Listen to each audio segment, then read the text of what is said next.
ఏపీలో రాజకీయ హత్యలు విధ్వంసాలపై ఢిల్లీ వేదికగా గళం విప్పారు వైఎస్ఆర్సీపీ నేతలు. వైఎస్ఆర్సీపీ నేతలే టార్గెట్గా టీడీపీ నాయకులు దాడులు చేస్తున్నారని మండిపడ్డారు.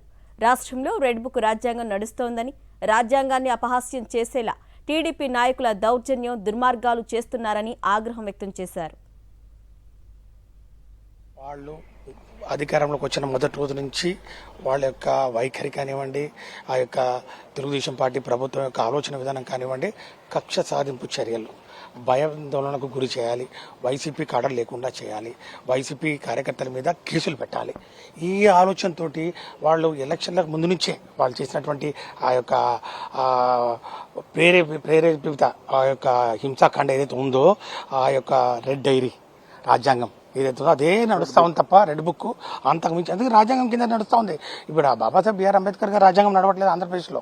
ఈరోజు కక్ష సాధింపు చర్యలు ఎక్కడ ఏ నియోజకవర్గంలో చూసినా కూడా దానికి మరి పరాకాష్ట వినుకొండలో లైవ్లో ఒక వైఎస్ఆర్ కాంగ్రెస్ పార్టీ కార్యకర్తను చంపితే ఇంకా ఎవరు కూడా ఇంకా భయాందోళనకు గురై దగ్గరకు రాకుండా ఉంటారు. ఇక వాళ్ళు పూర్తిగా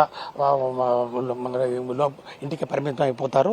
మరి రాజకీయంగా వారు పూర్తిగా మరి వాళ్ళని పారద్రోలించని ఒక ఆలోచనతోటి చేయడం అనేది నిజంగా ఒళ్ళు గగురు పిలిచే ఒక కార్యక్రమం ఈరోజు. అయినా కూడా వైఎస్ఆర్ కాంగ్రెస్ పార్టీ ఇలాంటి మరి హింసా ప్రేరిత మరి రాజకీయాలకు ఎప్పుడు కూడా భయపడేది లేదు. ఖచ్చితంగా ప్రతిఘటిస్తాం, పోరాటం చేస్తాం. ప్రతిపక్షంలో ఉన్నప్పుడు అందరూ ఏం చెప్పారు, అధికార పక్షంలోకి వచ్చాక ఏం జరుగుతుంది అనేది అందరికీ అర్థమవుతుంది. బద్దలు కొట్టడాలు, ధ్వంసం చేయడాలు, హత్యలు, అత్యాచారాలు ఇదే నడుస్తుంది 40 రోజుల నుంచి.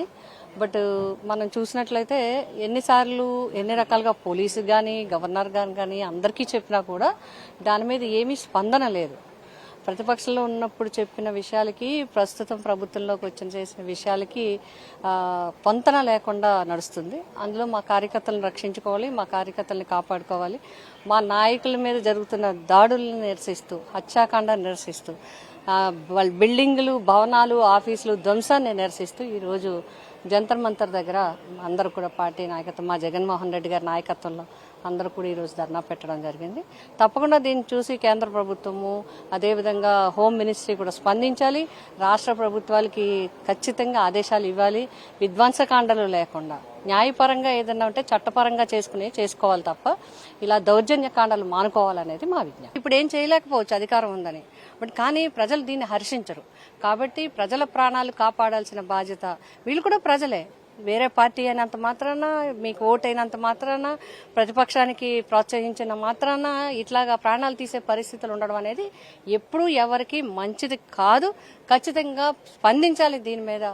ఎవరైతే దోషులు ఉన్నారో వాళ్ళ మీద యాక్షన్ తీసుకోవాలి, చట్టపరంగా చర్యలు తీసుకోవాలి. ఈరోజు రాష్ట్రంలో రెడ్ బుక్ రాజ్యాంగం ఏదైతే ఎన్నికల సమయంలో అనేక సందర్భాల్లో మేము అధికారంలోకి రాగానే ఎవరైతే వైఎస్ఆర్ కాంగ్రెస్ పార్టీ నాయకులు ఉన్నారో, కార్యకర్తలు ఉన్నారో వాళ్ళంతా చూస్తామని చెప్పని ఆ రోజు నారా లోకేష్ కానివ్వండి, చంద్రబాబు నాయుడు గారిని తెలుగుదేశం పార్టీ నాయకులు, కార్యకర్తలు చెప్పారో, ఈరోజు వైఎస్ఆర్ కాంగ్రెస్ పార్టీలో పనిచేసే క్రియాశీలక నాయకుల్ని, కార్యకర్తల్ని అన్ని చోట్ల ఆస్తులు కానివ్వండి, మనుషులను కొరతం కానివ్వండి, చివరికి హత్యలు చేసేంత వరకు గారా ఈరోజు ఒక రాక్షస పాలన ఈరోజు ఆంధ్రప్రదేశ్ రాష్ట్రంలో కొనసాగుతుంది. దాన్ని నిరసిస్తూ ఈరోజు భారతదేశం మొత్తం గారా ఆంధ్రప్రదేశ్ రాష్ట్రంలో ఏం జరుగుతుందో తెలియచేయాలని చెప్పని ఈరోజు చలో ఢిల్లీ కార్యక్రమం జంతర్ మంతర్ దగ్గర ఈరోజు ఆంధ్ర రాష్ట్రంలో జరుగుతున్న రాక్షస పాలన గురించి మిగిలిన పార్టీ వాళ్ళందరి గారు తెలియజేసే ఒక మంచి కార్యక్రమం ఏర్పాటు చేయడం జరిగింది.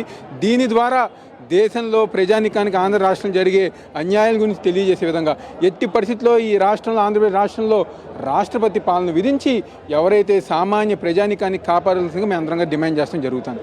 వాళ్ళందరినీ టార్గెట్ చేసుకొని వాళ్ళందరినీ ఇబ్బంది పెట్టాలా, వాళ్ళందరికీ కూడా తెలుగుదేశం పార్టీ ఒక వెంజెన్స్ అనేది ఎట్లుంటుందో చూపించాలనే ఉద్దేశంతోనే ఈరోజు టీడీపీ కానీ వాళ్ళ క్యాడర్ కానీ పనిచేస్తున్నారు. మనకు అన్ఫార్చునేట్ విషయం ఏంటంటే ఎలక్షన్ ముందు రాజ్యాంగం గురించి కానీ, ప్రజల హక్కుల గురించి కానీ, సేఫ్టీ గురించి కానీ గొంతు చించుకొని నడిచినటువంటి ఏ పార్టీ వాళ్ళు కూడా ఈరోజు కనీసం ఒక హత్యకు గురైనటువంటి మనుషుల గురించి కానీ, లేకపోతే వాళ్ళ కార్యకర్తలను ఇలాంటి హత్యలు చేయొద్దు అని చెప్పేటటువంటి విషయం కానీ ఏమీ చేయకపోగా వీళ్ళే ఎంకరేజ్ చేస్తూ రెడ్ బుక్ రాజ్యాంగం అని చెప్పి దానికి రకరకాల పేర్లు తీసుకొచ్చి యంత్రాంగాన్ని ఉపయోగించుకొని, పోలీస్ శాఖను ఉపయోగించుకొని పార్టీలో కన్వర్ట్ కాకపోతే కేసులు పెట్టి మిమ్మల్ని లోపలేస్తాము, మిమ్మల్ని భయపెడతాం అనేటటువంటి విషయం మీద ఈరోజు వాళ్ళందరూ పనిచేయడం చాలా చాలా దౌర్భాగ్యం.